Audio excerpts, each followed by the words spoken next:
개국을 준비하는 약사님들이 종종 저에게 신규 약국과 기존 약국 인수 중 어떤 것을 추천하는지 물어봅니다. 첫 약국이라고 하면 저는 신규 약국보다는 기존 약국 양수를 추천합니다.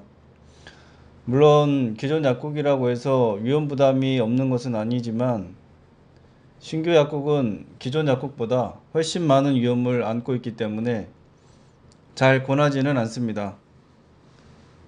몇 가지 이유를 들어서 이야기해 보겠습니다. 첫째로 신규 약국도 권리금이 존재한다는 것입니다. 신규 약국 중에 권리금이 없는 곳이 있긴 하지만 바닥 권리금이든 지원금이든 어떤 형태든 권리금이 있는 곳이 더 많습니다. 제가 약국 자리를 구할 때에도 신규 자리를 소개받을 때면 권리금이 항상 붙어 있었습니다. 그래서 기대 수익에 상당한 영향을 미치는 경우가 많았습니다. 좋은 자리에는 컨설팅들이 그냥 쉽사리 무권리로 약국을 내놓지 않습니다. 만약 신규 약국 중에서 권리금이 없는 곳이 있다면 그만큼 투자금이 적어서 위험 부담이 줄어드는 것이기 때문에 권리금을 주고 들어가는 자리보다는 훨씬 더 좋은 자리라고 할 수 있겠습니다. 거기에다가 권리금의 액수까지 적다면 더더욱 좋다고 할 수 있겠습니다. 두 번째로 당장의 수익을 모른다는 점입니다. 약국이 아닌 다른 점포였거나 신규이기 때문에 당장의 약국 수입이 보장되지 않습니다.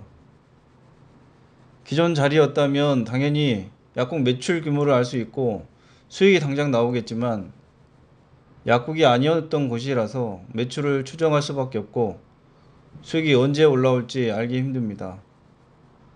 추가적으로 약국 인테리어 비용이 발생하는데 최소한 수천만 원의 투자금이 더 들어가게 됩니다. 그래서 권리금도 지불해야 되고 일정한 수익이 나올 때까지 적어도 6개월 정도 시간이 필요합니다.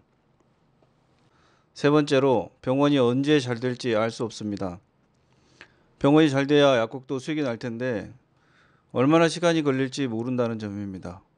적어도 6개월 정도 자리 잡는 데 시간이 걸리는 걸로 봅니다.